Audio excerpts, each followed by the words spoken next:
Bonjour tout le monde. C'est avec plaisir que je vous retrouve. Aujourd'hui, nous allons terminer le deuxième chakra, Svadhisthana. Vous avez eu le document, toujours aussi que je trouve merveilleux, là, mais nous allons le lire à la toute fin.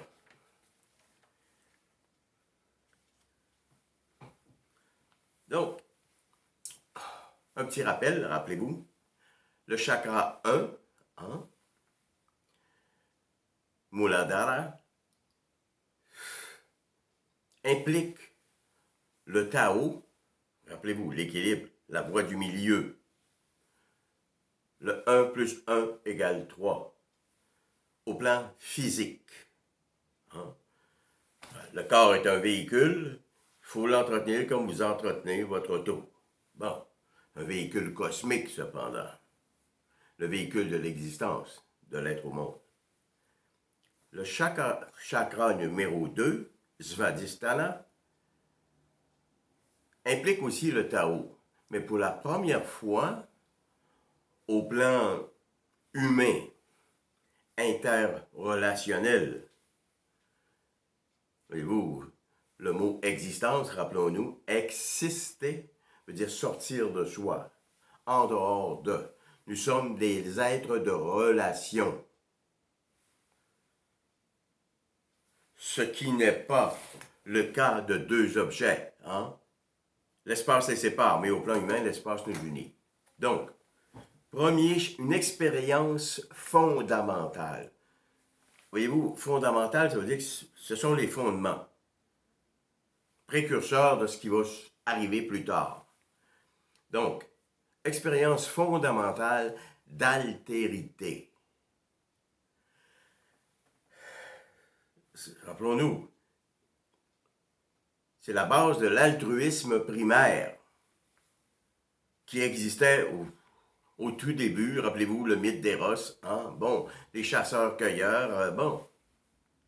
Donc, expérience fondamentale d'altérité au plan humain. C'est le chakra de la reproduction, la rencontre avec l'autre. Cet autre qui est absolument pas comme moi. Voyez-vous, ma compagne, Nathalie, elle n'est pas le contraire de moi. Elle est différente de moi. Hein?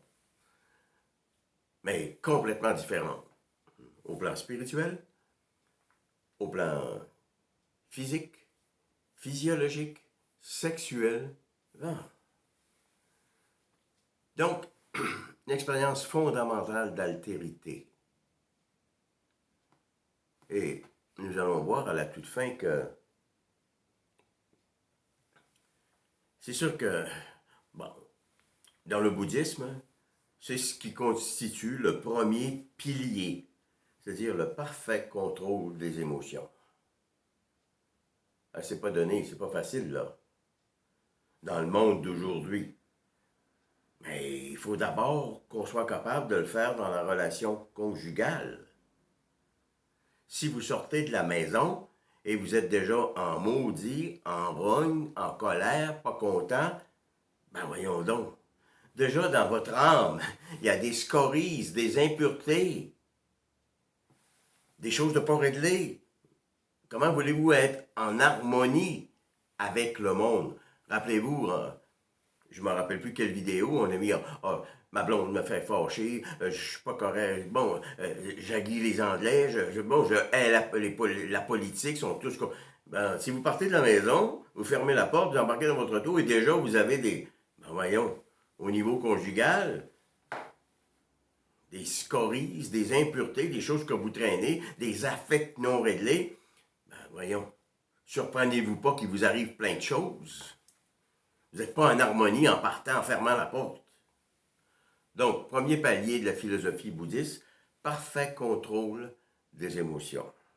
C'est pas facile, là. Vous savez, nous, je pense qu'on n'est pas si mal là-dedans, mais même là, il y a des fois où il faut se calmer un peu, là. Il y a des fois, vous savez, quand on vit ensemble dans la cohabitation, il y a plein de choses qui interviennent. t'as oublié de vider le lave-vaisselle. Bon, nous, on n'en a pas de lave-vaisselle, là. Bon, t'as oublié de sortir le linge de la chasseuse. Bon, ben voyons donc, tu sais. Tout est prétexte, des fois, à... Ouf. Donc, premier palier, hein, contrôle des émotions. C'est pas toujours donné, mais c'est ce à quoi nous devons arriver. Et ça passe par le dialogue. Dialogue. On ne parle pas de monologue. S'il y en a un qu'un qui s'exprime, on est dans le monologue. Et tout monisme, même la monoculture, ça sclérose le développement. Les terres deviennent impropres à la culture parce que là, on a toujours fait la même affaire. Il faut qu'il y ait une variation. Hein? L'homogénéité. La source de l'évolution, c'est l'hétérogénéité. Hein? C'est l'inconnu qui nous fait grandir, qui nous fait avancer. Mais encore là, faut-il être capable de supporter l'altérité, ce qui est autre. Et il y a des choses dans notre couple. Rappelez-vous, on n'est pas obligé d'être... Il faut vraiment pas être pareil, être petit couple, hein? Mais non. Moi, j'ai une façon... Il y a certaines choses que je vois d'une... Ma compagne, il y a des choses qu'elle voit d'une autre façon. Bon. Mais on va le voir tantôt, à la fin. Il faut être respectueux de ça. Il faut qu'il y ait une complicité. Il faut qu'il y ait une... Bon, ainsi de suite. Donc, premier palier, hein, de la philosophie bouddhiste, parfait contrôle des émotions.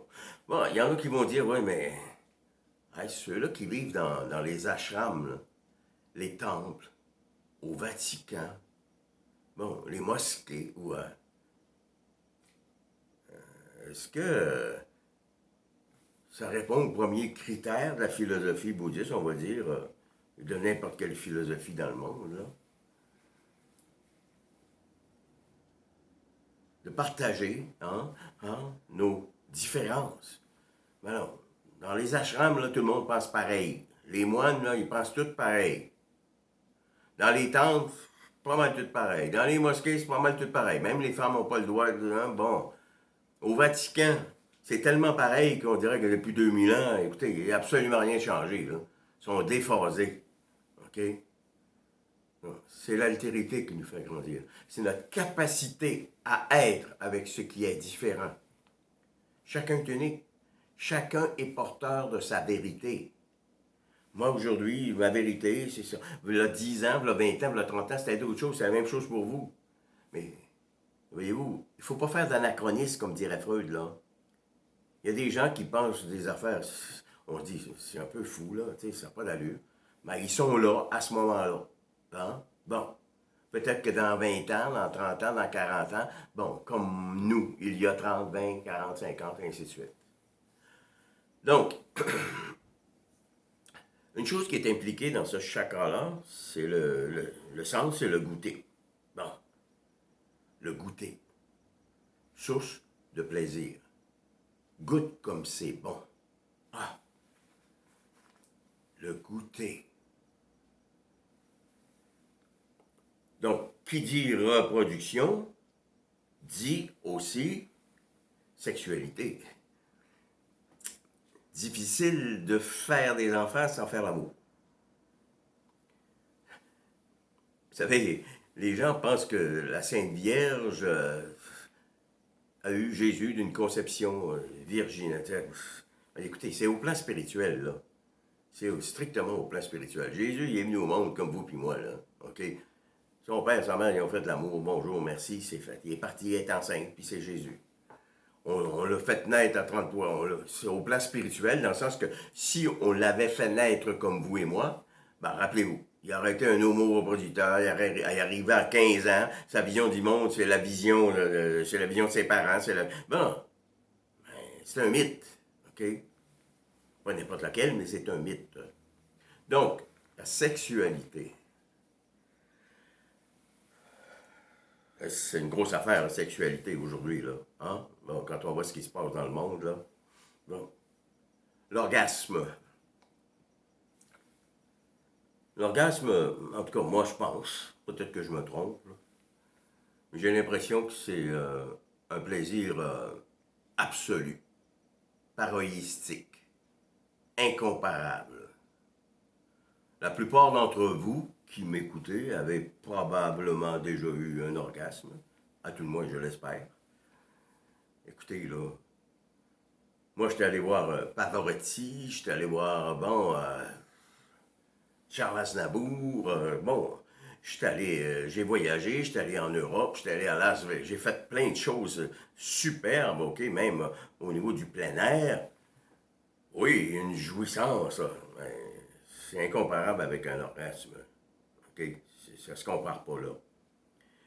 Et voyez-vous, le danger, le danger, quand il n'y a pas de satisfaction sexuelle pleine, on va le voir la différence tantôt, ben là, on va sublimer ailleurs. On va courir 30 km par semaine, on va faire du vélo comme un fou, ça va être la religion, l'alcool, ça va être, bon, toutes sortes de fuites, hein, dérisoires, futiles, hein, pour essayer de retrouver le qualitatif de l'orgasme dans le quantitatif. Vous y arriverez jamais. Rappelez-vous, premier chakra, l'hormone, le cortisol, l'hormone du stress. Hein? Pas créer de stress inutile. Il faut que le véhicule soit en ordre. Bon, déjà, c'est au plan financier, au plan professionnel, bon, les choses cachées, voilées, on a parlé de l'activité, bon. Deuxième chakra, l'hormone sexuelle, ok, qui influence le développement de tout le reste, qui joue sur tout le reste. Mais il faut d'abord avoir appris à contrôler les stress chroniques pour ne pas être malade, pour que le véhicule soit en ordre. Après ça, hein, ah, donc, la sexualité. La jouissance sexuelle reliée à la reproduction est d'abord est nécessaire, est obligatoire. On fait l'amour, les deux ont une capacité orgasmique. Donc la sexualité est nécessaire, la jouissance qui va avec, elle est nécessaire aussi. Si vous êtes pour avoir un orgasme et vous étouffez tout, ben là, il y a quelque chose qui ne marche pas. Là. Okay?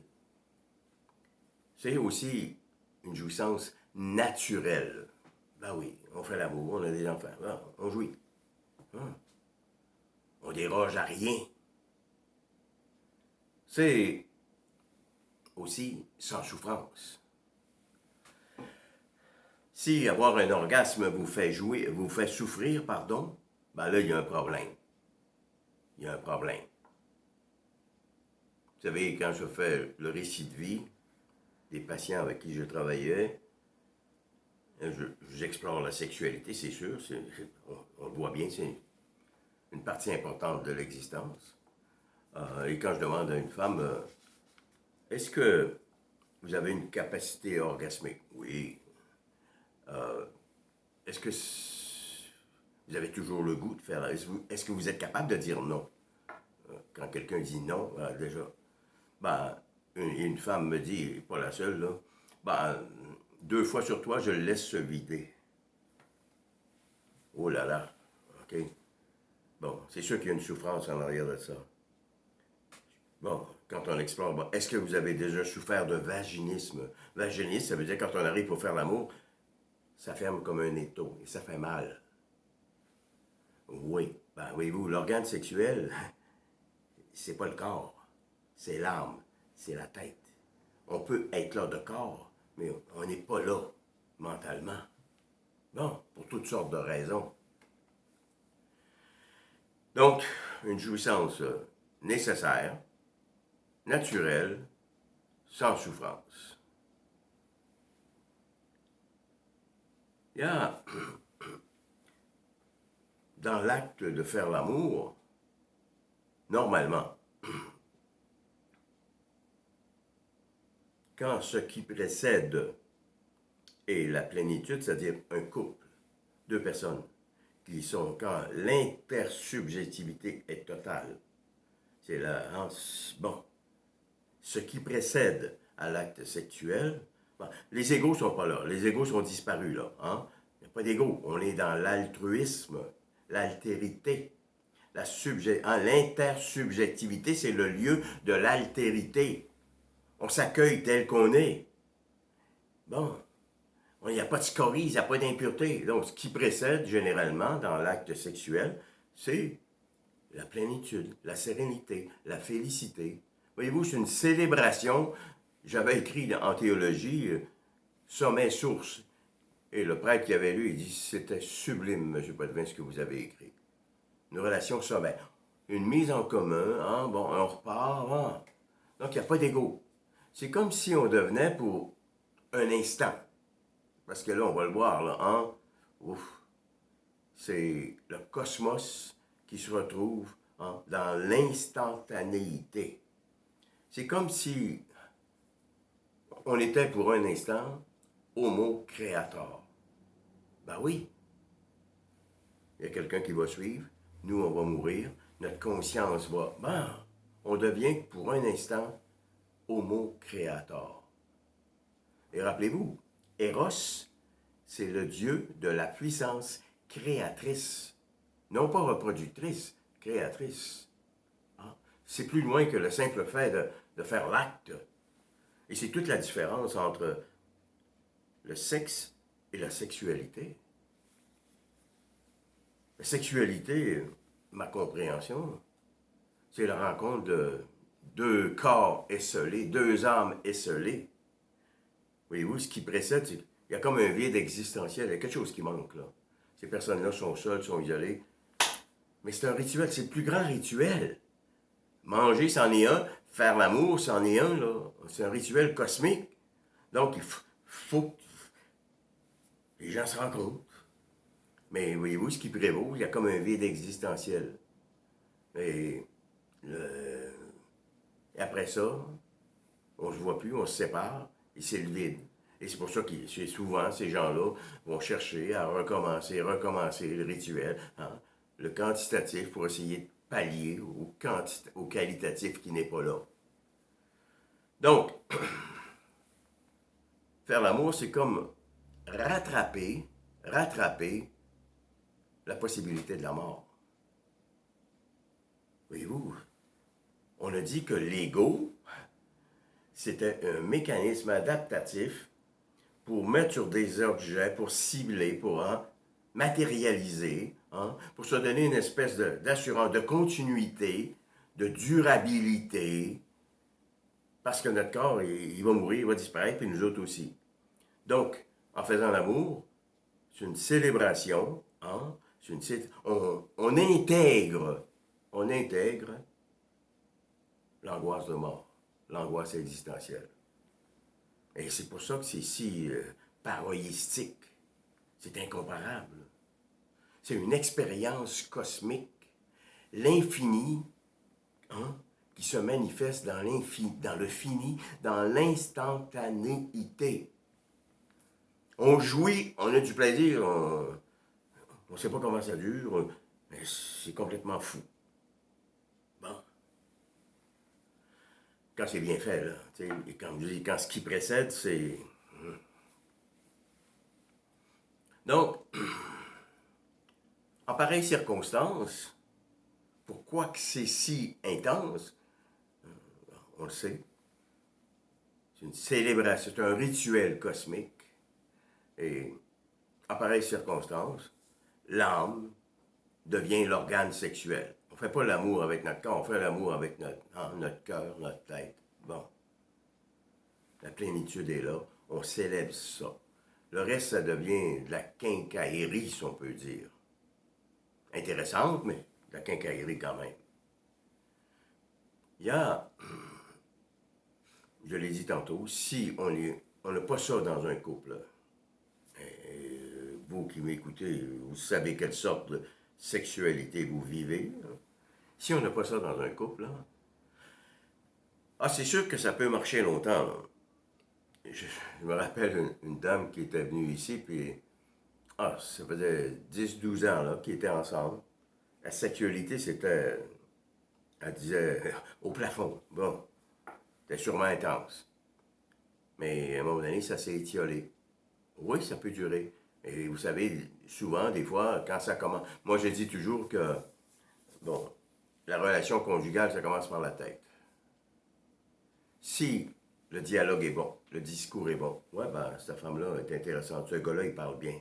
Il a des bonnes valeurs. Il est bien ancré. Ça va descendre au cœur. Et là, le reste, ça va suivre. Mais quand ça commence en bas de la ceinture, ah, ça peut monter au cœur. C'est fou, on fait l'amour. Ça n'a pas de bon sens. Et c'est rare que ça monte là. Très rare. OK? Et si on regarde un peu notre monde aujourd'hui, voyez-vous, les gens se rencontrent comment?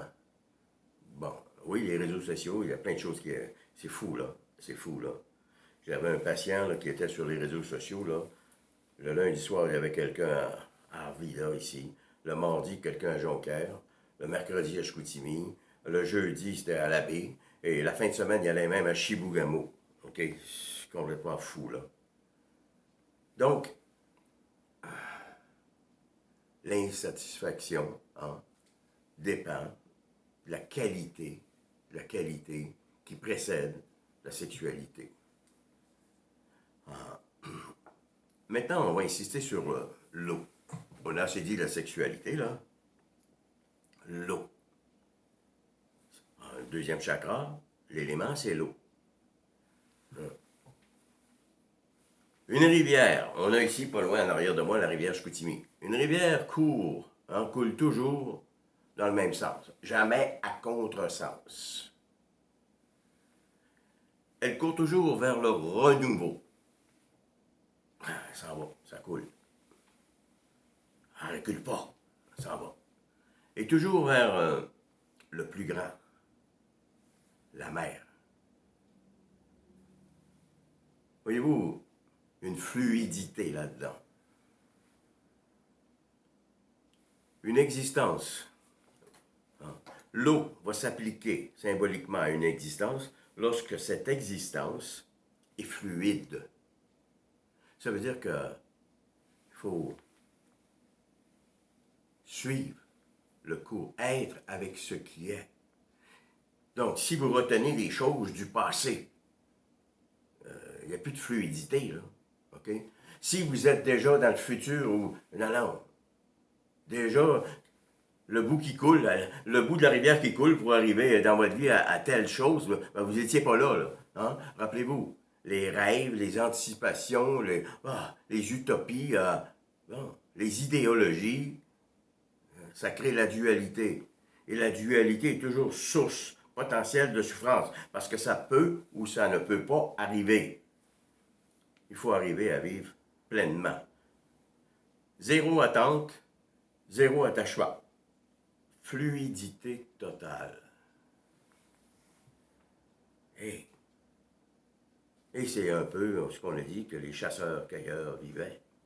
Pas d'attente, pas d'attachement. Ils pouvaient mourir n'importe quand de n'importe quoi. Pas d'attachement. Hein? Bon, pas d'attente. On ne sait pas comment va être la prochaine saison. Demain, vas-tu avoir du manger? Même pas saison. Vas-tu avoir des fruits demain? On va-tu manger? Bon. Donc, l'eau a un sens très important. Et l'eau, votre symbole dans votre vie, quand vous allez avoir atteint ce degré-là, hein, de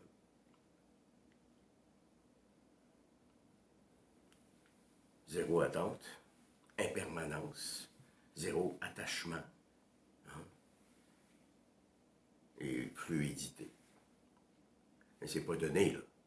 Mais ça commence dans la relation conjugale.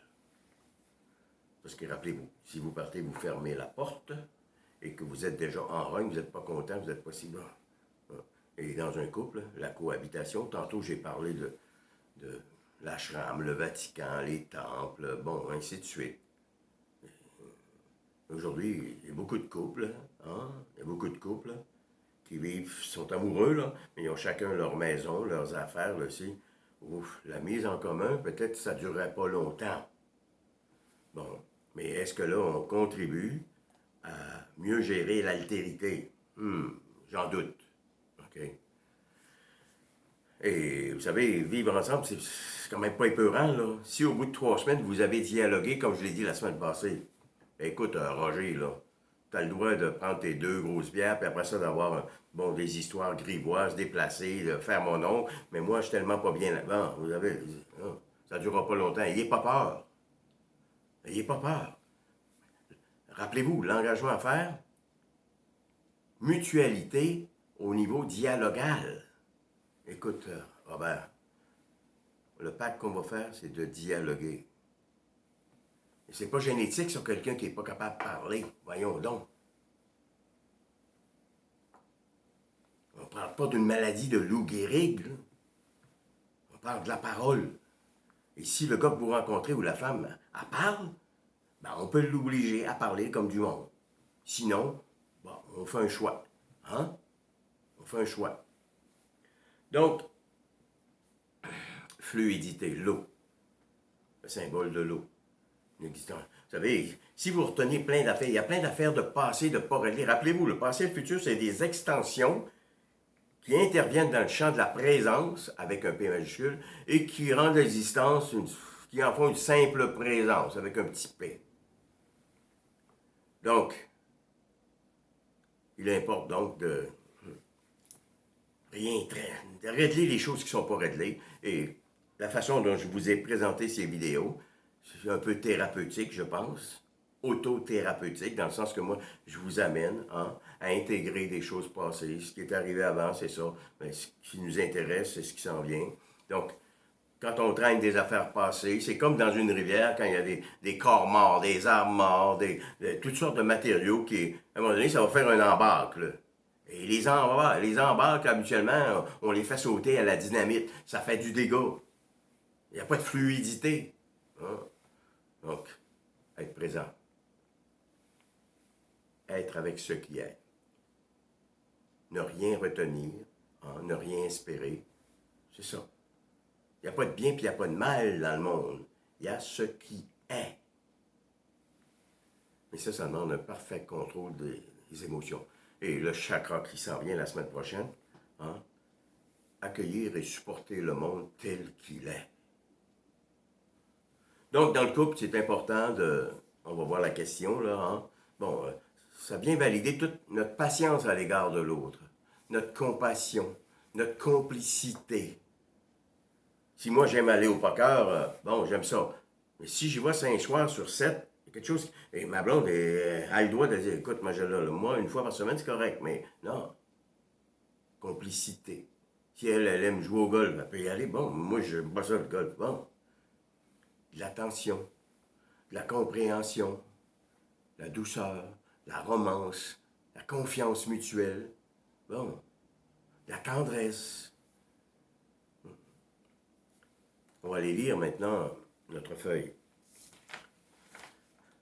Pourquoi je médite? Rappelez-vous, je mets toujours les mots équilibre, harmonie. À la toute fin, ça va se résumer dans une page de méditation. Svadhisthana, l'élément c'est l'eau, le centre c'est le goûter. Ce chakra est en lien avec la notion d'altruisme primaire. Son origine inhérente à la relation conjugale intime, initiatrice de la reproduction, Eros. En conséquence, il devient l'expression fondamentale du Tao au plan humain. Fondamentale, vous comprenez l'importance. Enfin, pour intégrer totalement cette exigence absolue en termes d'altérité que comporte cette relation d'intimité à l'autre, c'est par un engagement mutuel, total, profond et respectueux au dialogue que la qualité du rapport ontologique, voire que la relation peut en être assurée. De là, la seule question à se poser. Notre dialogue, au plan conjugal, a-t-il été irréprochable, totalement, profondément et respectueusement? C'est la seule question qu'on a à se poser. Pourquoi je dis totalement? Totalement signifiant faire face rigoureusement à l'altérité. Rigoureusement. Profondément signifiant en lien avec tout ce qui est en lien, en rapport avec les émotions. On ne parle pas de la météo, de la pluie, du beau temps, là. On parle des émotions. Moi, ça m'a déçu d'entendre ça. Ça m'a fait de la peine. Je me sens traité injustement. Respectueusement, signifiant, en traitant l'autre comme égal et avec bienséance. J'utilise le mot notre. Ici, il est employé pour insister sur la mutualité de l'engagement. Ça se peut que c'est moi qui l'ai dit. Et quand je médite, moi, j'aurais pas dû dire ça. Là. Non, j'ai mal. Je m'excuse. Et le lendemain, j'ai dit, écoute, Nathalie, je m'excuse hier, là, j'ai vraiment pas été, bon, compatissant, par exemple. Et si c'est l'autre qui le fait, ben, écoute, là, je vais dire, écoute, Nathalie, hier, j'ai pas senti beaucoup de compassion de ta part par rapport à. Voyez-vous, c'est la mutualité qui prévaut, là. C'est un engagement mutuel au dialogue. Donc, ça, vous l'avez. Je vous laisse là-dessus. La semaine prochaine, nous entamons le troisième chakra. Rappelez-vous, la maturité, c'est l'équilibre dans les trois premiers chakras. Maturité. Hein? Bon. Je pense qu'il y a beaucoup de monde qui médite et qui ne savent pas nécessairement tout ce que ça implique. C'est beau de faire ça, mais de le vivre, c'est d'autre chose.